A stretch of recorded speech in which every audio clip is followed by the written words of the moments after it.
10వ తరగతిలో లవ్ ఏందని మందలిచ్చినందుకు అమ్మని మర్డర్ చేసింది ఉత్తమ బిడ్డే. హైదరాబాద్ కుత్బుల్లాపూర్ ఉంటారు.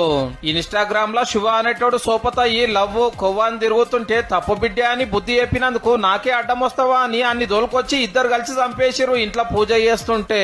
చంపిన తర్వాత నా చెల్లె చావలేదంట, కొనుక్కుతో కొట్టుకుంటా అంటే మళ్ళీ పిలిచిందట. వాడు పోయిన తర్వాత రా మా అమ్మ చచ్చిపోలేదు, చంపేసినాక మనం ఇద్దరు వెళ్ళిపోతే రమ్మంటే వాడు మళ్ళీ వచ్చి సుత్తే కొట్టే సుత్తతోని అంత ముగ్గులు కొట్టి. హీగిది గద్వాల మర్డర్ కేసు. లవ్ కోసం లగ్గమైన నెల రోజులకే పెన్మిటిని చంపేపించింది. మేం పేదోళ్ళము, కట్నం ఇయ్యలేము, ఖర్చు పెట్టలేమంటే పెద్ద మనసుతోటి గుళ్ళె లగ్గం చేసుకున్నాడు ఇంటోళ్ళకి ఇష్టం లేకున్నా. ఇంత మంచి పిల్లగాని పానం తీస్తానికి ఓ గ్యాంగును మాట్లాడి భూ సర్వే పేరుతోటి దొలకపోయి ఘోరంగా చంపేసిండ్రు. అబ్బాయి చనిపోయినని తెలిసి కూడా ఈ అమ్మాయి మా చుట్టూనే తిరుగుతూ మా దగ్గరనే ఉంటూ కనీసం ఒక ఏడు కన్నీడ్చుకో కూడా కార్చకుండా మా దగ్గర నార్మల్ గా ఎలా తిరగలిగింది ఇంతకీ?